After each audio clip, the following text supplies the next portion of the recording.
আউযু বিল্লাহি মিনাশ শাইতানির রাজিম। বিসমিল্লাহির রহমানির রহিম। আসসালামু আলাইকুম ওয়া রাহমাতুল্লাহি ওয়া বারাকাতুহু। সম্মানিত ভিউয়ার্স, আজ আপনাদের জন্য একটি নকশা আমি উপস্থাপন করছি তাবিজ কবজ চ্যানেল থেকে। যেই নকশার মাধ্যমে দিয়ে যেই কোনো নারী আপনি চয়েস করবেন, যেই কোনো নারী আপনার পছন্দ হয়েছে, যেই কোনো মেয়ে আপনার ভালো লেগেছে, তাকে মুখে কোনো কিছু বলতে পারছেন না, তাকে মনের কথা বুঝাইতে পারছেন না, তাকে আপনি বিবাহ করার জন্য আপনার প্রাণ মন দিল বাসনা জেগেছে যে মেয়েটাকে বিয়ে করব, তাহলে আপনি এভাবে পাচ্ছেন না। তাহলে কি করতে হবে? আমাদের এই নকশাটা অবশ্যই আপনার প্রয়োজন। যেহেতু আপনি মুখে কিছু বলতে পারছেন না, তাকে যে বিবাহ করবেন বা তাকে যে ভালোবাসেন সে কথাটা আপনি তাকে বুঝাইতে পারতেছেন না, যার কারণে আমরা আপনাদের সম্মুখে এই নকশাটা উপস্থাপন করছি।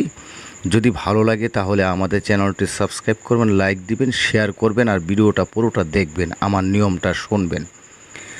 যদি কোনো মেয়ে আপনার পছন্দের থাইকা থাকে তাহলে শীঘ্রই আপনার সাথে বিবাহ বসার জন্য সে রাজি হবে। যদি মেয়েটাকে পছন্দ করে রাখেন বা সে মেয়েটাকে আপনার প্রয়োজন মনে করছেন যে তাকে নিয়ে আমি বিবাহ বন্ধনে আবদ্ধ হইয়া সংসার করব এবং মেয়েটাকে পাইলে আমি সুখী হব, মেয়েটা আমার চাই, মেয়েটা আমার দরকার, কারণ মেয়েটা আমার কথা শুনছে না, আমার কথা মানছে না, আমাকে দেখতে পাচ্ছে না, এই নকশাটা আপনি ব্যবহার করবেন। নিমেষেই অল্প দিনের মাধ্যমে আপনার মেয়েটা আপনার সাথে মিলিত হবে, বিবাহ বন্ধনে আবদ্ধ হবে। এই নকশাটার নাম দেওয়া হয়েছে সূরা আহজাবের নকশা।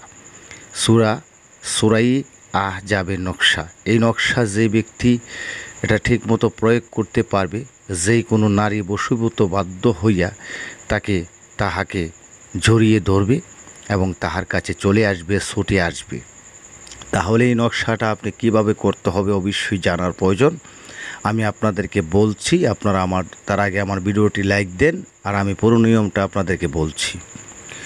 যদি আপনি মেয়েকে বিবাহ করতে চান, ওই মেয়ে যদি রাজি না থাকে, তাহলে আপনি এই নকশাটা কোনো দিন, কোনো বার নয়, কোনো রাত নয়, কোনো দিন নয়, কোনো সময় নয়, যে কোনো একটি সময় বৈশা একটি সাদা কাগজ নেবেন হাতে, লাল কালির কলম নেবেন, নিয়া এই নকশাটা পুরোটা অঙ্কন করবেন।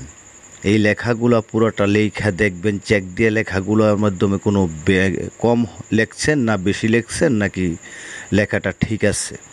যদি ঠিক থাকে তাহলে যে মেয়েটাকে আপনি ভালোবাসছেন, যে মেয়েটাকে আপনি বিবাহ করছেন, যে মেয়েটাকে চয়েস করছেন যে তাকে মুখে বাসা দিয়া বুঝাইয়া বিবাহ করার মতো নয়, যদি লোক সমাজে জানে আপনি বিহাজ্জিত হবেন বা আপনি অপমানিত হবেন, তাহলে গোপনে এই কাজটা করবেন।